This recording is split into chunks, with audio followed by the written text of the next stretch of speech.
Bismillahirrahmanirrahim. Assalamualaikum warahmatullahi wabarakatuh. Alhamdulillahilladzi arsala rasulahu bil huda wa dinil haq liyudhhirahu ala dini kullihi wa kafa billahi syahida. Kok enggak bunyi? Mungkin tombolnya kesentuh. Oh, kesentuh. Oke, pecah. Mungkin. Selanjut. Asyhadu an la ilaha illallah wahdahu la syarikalah wa asyhadu anna Muhammadan abduhu wa rasuluhu la nabiyya wa rasulah ba'dah.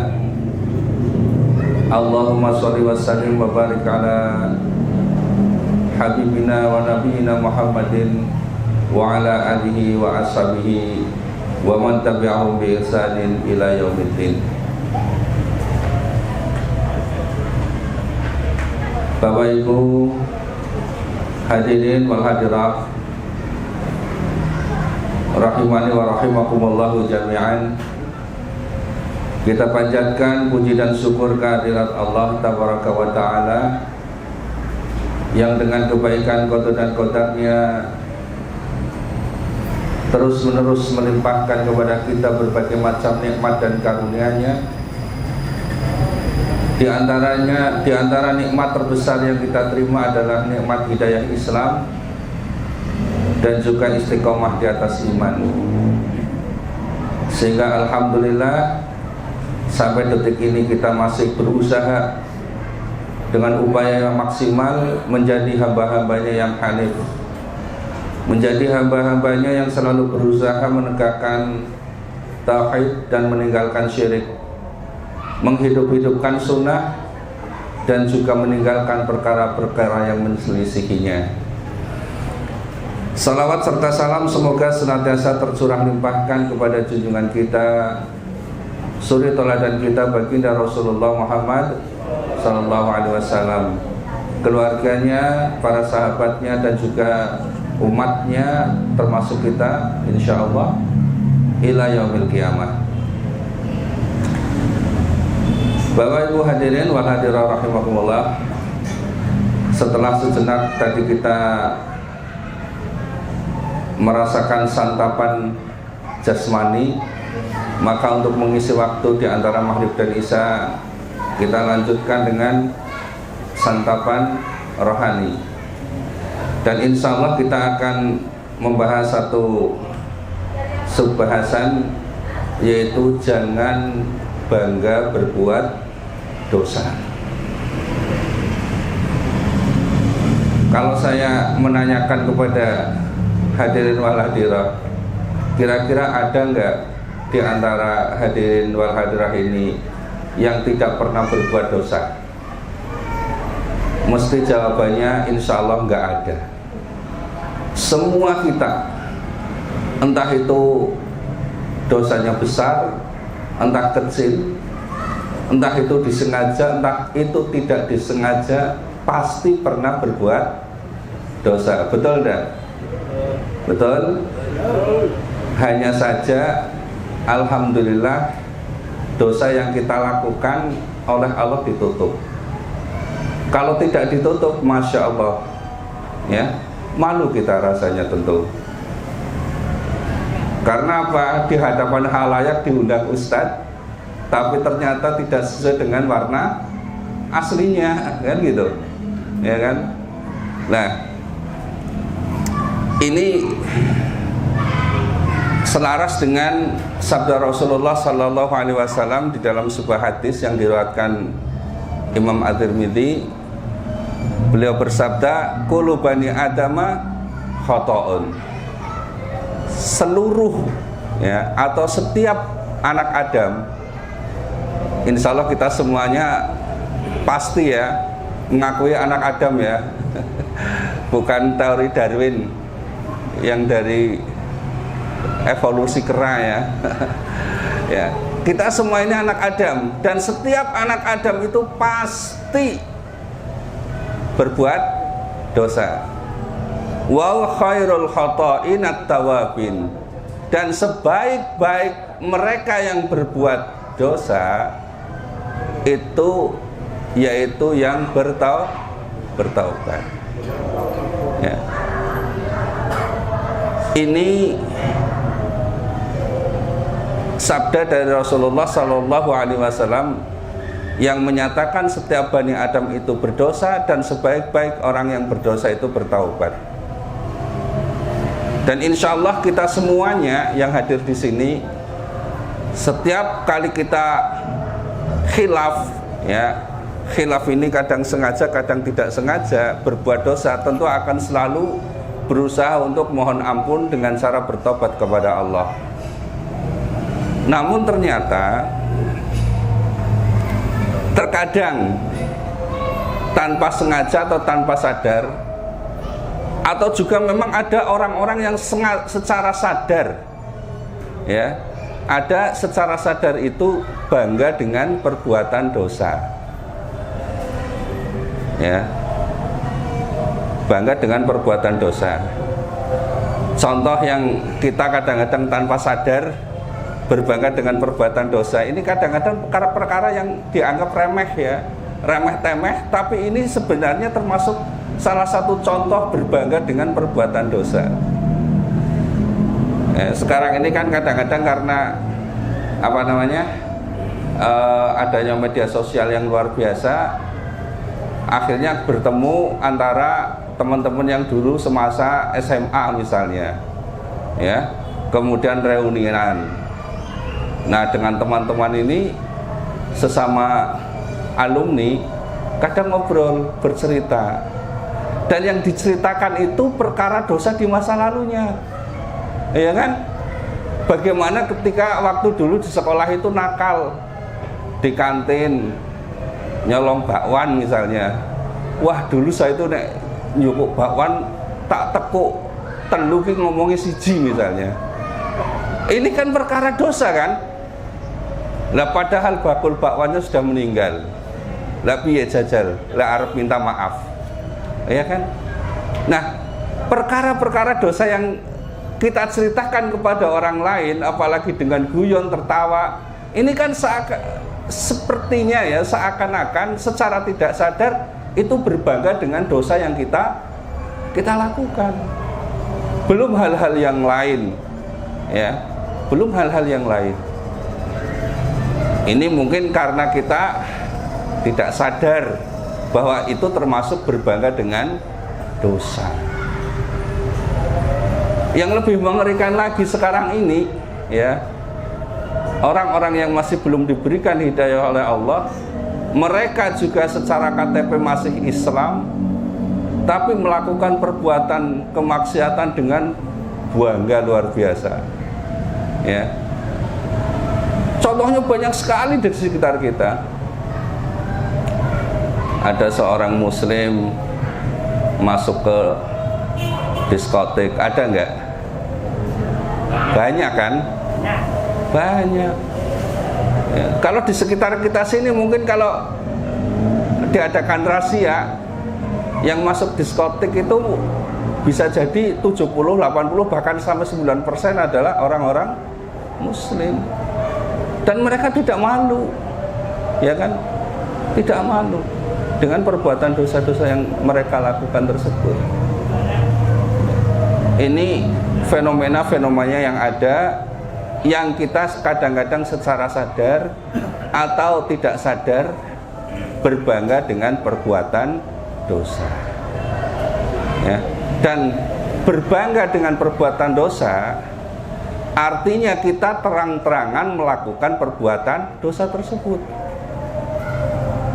Nah, padahal Bapak Ibu hadirin wal hadirat rahimakumullah, terang-terangan di dalam melakukan perbuatan dosa ini di dalam syariat kita disebut dengan mujahir. Apa? Mujahir, jihar. Yang di dalam sebuah hadis yang diriwayatkan oleh Imam Bukhari Muslim, Rasulullah Sallallahu Alaihi Wasallam bersabda, "Kullu ummati mu'afan illa mujahirin. Afan ya. Jadi ini mujahir, jangan keliru muhajir ya. Karena ini lafadznya hampir sama, tertukar jimha di tengah.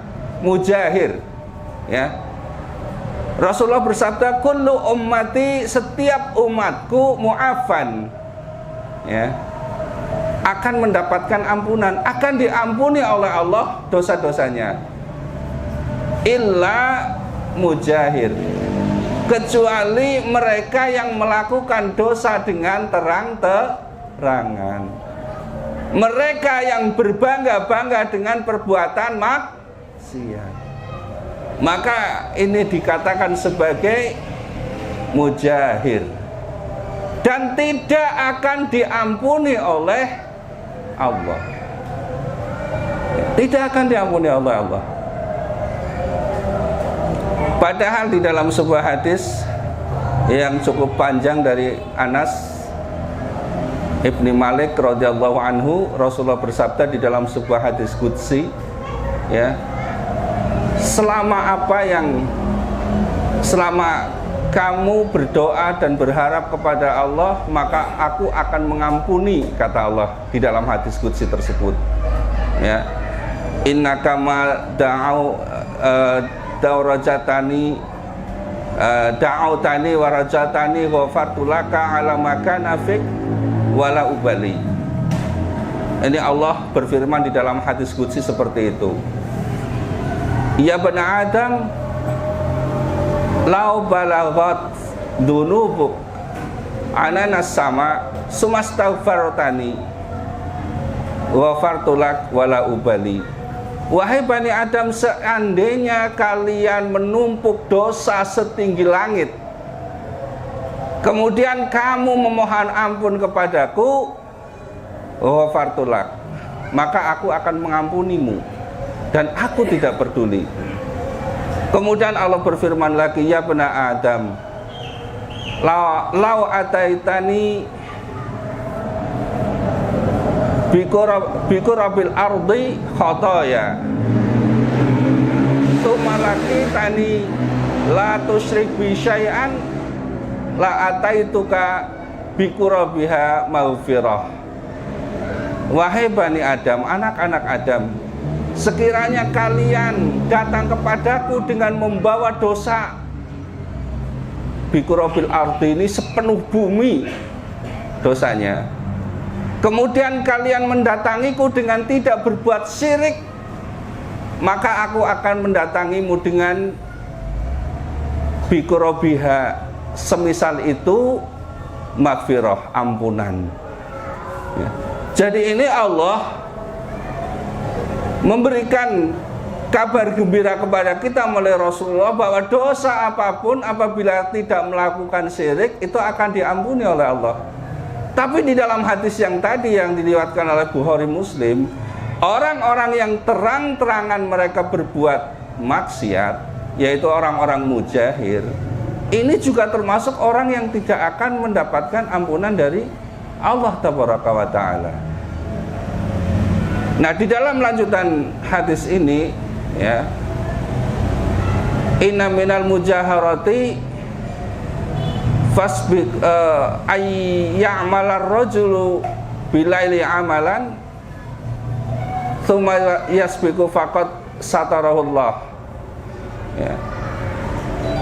Sesungguhnya yang termasuk di antara mujahir ialah seorang laki-laki yang pada malam harinya berbuat perbuatan dosa yang Allah telah menutupinya di waktu malam itu, fayaqula ya fulan amiltu barihata kada wa kada ya. Maka ia berkata kepada temannya di pagi harinya itu, wahai temanku, sesungguhnya aku telah berbuat kemaksiatan pada malam hari itu demikian dan demikian. Padahal Allah ya, telah menutup aibnya, sedangkan ia membuka aibnya di pagi hari dengan perkara tersebut ya. Oleh karena itu, ma'asyiral hadirin, berhati-hatilah kita dengan dosa dan kesalahan kita di masa lalu. Ya, ini termasuk hadis yang memberikan isyarat kepada kita bukan hanya tadi malam, tapi waktu yang telah berlalu pun. Manakala kita telah melakukan perbuatan dosa ataupun maksiat, hendaknya atau wajib bagi kita untuk tidak menceritakan kepada orang lain, hatta kepada istri dan anak-anak kita. Ya, ini satu contoh kejadian. Di dalam sebuah artikel itu ada pertanyaan tanya jawab. Ya, kebetulan saya pas membuka web konsultasi syariah. Pertanyaannya dari ikhwan ini, ketika setelah ijab kabul ya, manten anyar lah, ya kan. Kemudian istrinya itu menceritakan karena dia merasa kalau tidak bercerita berarti kan masih ada yang ditutup-tutupi kepada suaminya, ya kan. Sehingga istrinya itu bercerita tentang masa lalunya, telah pernah berpacaran dengan sekian orang laki-laki. Ternyata yang terjadi apa? Suaminya ini mendengar cerita dari istrinya bahwa dia punya masa lalu yang seperti itu, nggak terima, ya kan? Bahkan hampir saja bercerai. Nah, ini salah satu hikmah kenapa perbuatan dosa dan maksiat yang pernah kita lakukan, manakala Allah telah menutup aib kita, maka kita hendaknya tidak menceritakan kepada siapapun. Ya. Coba contoh ini, salah satu misalnya bapak-bapak ini bercerita kepada anaknya, wah saya dulu nak mendapatkan ibumu itu dengan susah payah misalnya kan, bercerita lekuk-likunya, berpacaran dan sebagainya. Akibatnya apa? Meskipun bapaknya mengatakan bahwa ini peristiwa masa lalu yang bapak sudah sekarang bertobat, akan tetapi bagi si anak mendengar cerita dari bapaknya yang seperti itu seakan-akan menjadi dalil, wah nek ngono aku yo pacaran rapopo, bapak mbien yo pacaran. Iya kan? Ini dampak yang ditimbulkan apabila dosa-dosa kita di masa lalu itu diceritakan kepada orang lain, ya, kepada anak istri kita ataupun kepada tetangga kita. Ya. Aib, kesalahan, kemaksiatan yang dilakukan oleh seseorang, biarlah itu urusannya dengan dirinya dan Allah Tabaraka wa Ta'ala. Ya, ini juga sebagaimana hadis yang diriwayatkan oleh Imam Hakim, bahwasanya Rasulullah Shallallahu Alaihi Wasallam bersabda, ya ayuhan nas, qad ana lakum an tantahu an hududillah. Wahai manusia, sesungguhnya aku telah berpesan kepada kamu untuk berhati-hati terhadap batasan-batasan Allah. Hudud itu artinya batasan-batasan atau hukum-hukum Allah. Man asoba min hadhil qadurah syai'an falyastatir bisitrillah.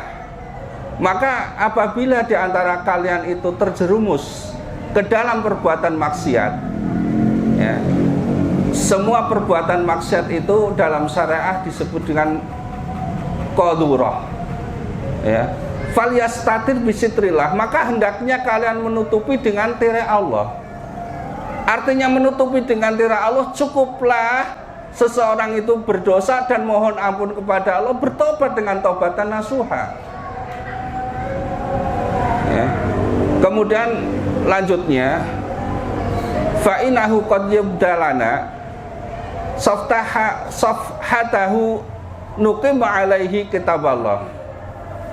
Karena sesungguhnya apabila di antara kalian menceritakan perbuatan maksiat kepada kami, maka kami akan menegakkan hukum-hukum Allah atas kalian. Ya, hukum-hukum Allah atas kalian.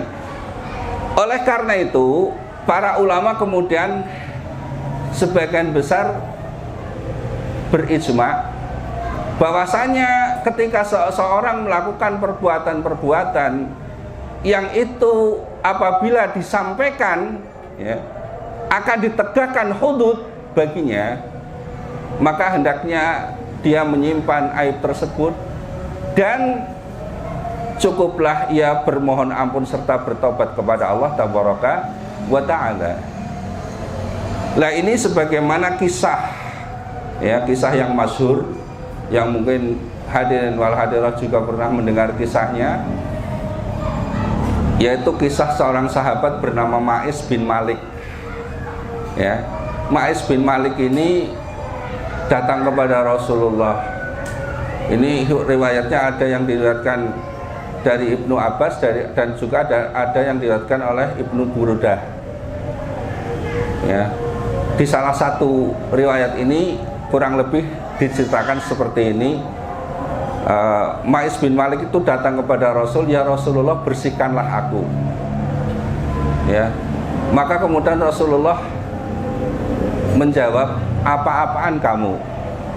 Cukuplah kamu bermohon ampun dan bertobat kepada Allah.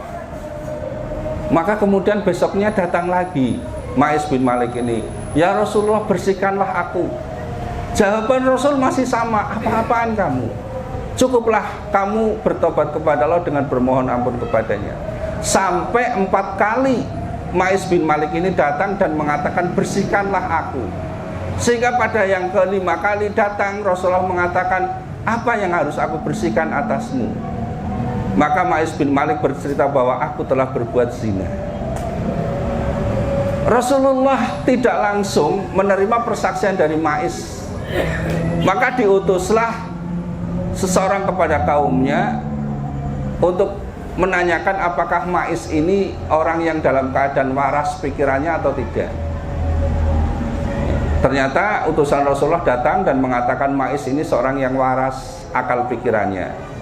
Sehingga kemudian Rasulullah menegakkan hukum hudud. Ma'is bin Malik ini kemudian dirajam. Ya.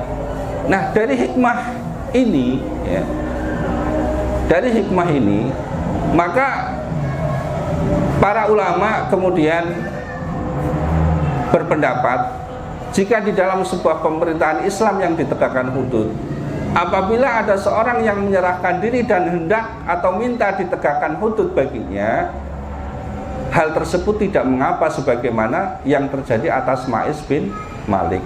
Namun apabila seorang itu kemudian tidak menyampaikan kepada Rasulullah, kepada pemerintahan atau kepada aparat yang berwenang, dan cukuplah dia menyembunyikan apa yang terjadi dan dia bertobat kepada Allah, itu telah mencukupi.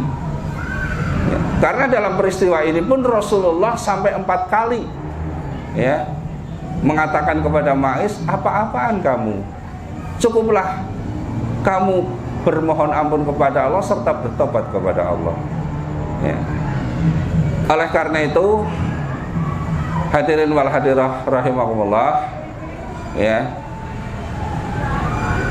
close statement atau akhir kesimpulan dari apa yang saya sampaikan pada kesempatan sore hari ini, yaitu yang pertama, hendaklah kita berusaha meninggalkan segala macam bentuk perbuatan maksiat ataupun dosa.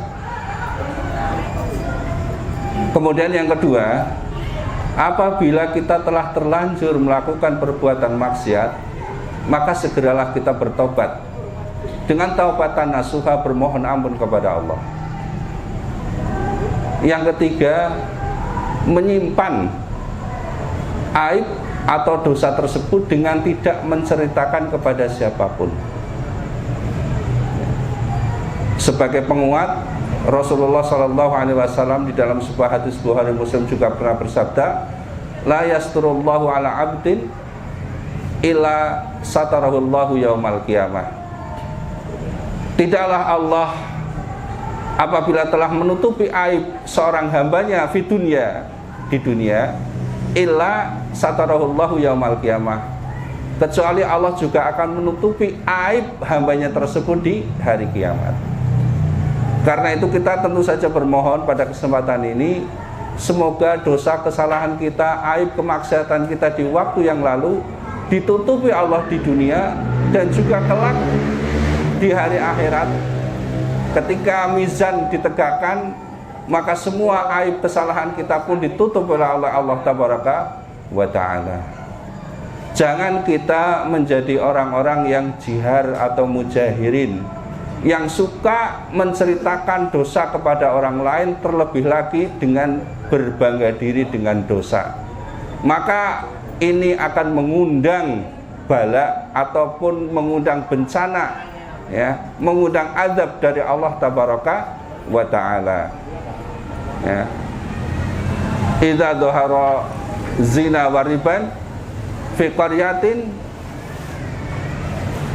qad ahallu bi anfusihim adabillah. Apabila telah nampak dosa-dosa seperti zina dan riba di satu kaum, sungguh, ya, kaum tersebut telah menghalalkan bagi diri mereka azab dari Allah Tabaraka wa Ta'ala. Ya, jadi kalau kita sudah berbangga dengan dosa, berterang-terangan di dalam dosa, itu artinya kaum tersebut telah menghalalkan dirinya untuk diazab oleh Allah Tabaraka wa Ta'ala. Hadirin wal hadirat rahimahullah, inilah yang dapat saya sampaikan pada kesempatan petang atau sore hari ini. Jika memang nanti masih ada waktu, apabila ada pertanyaan bisa nanti kita sambung dengan pertanyaan. Namun apabila waktunya telah habis juga nanti akan kita akhir atau kita cukupkan. Wallahu a'lam bishawab. Assalamualaikum warahmatullahi wabarakatuh.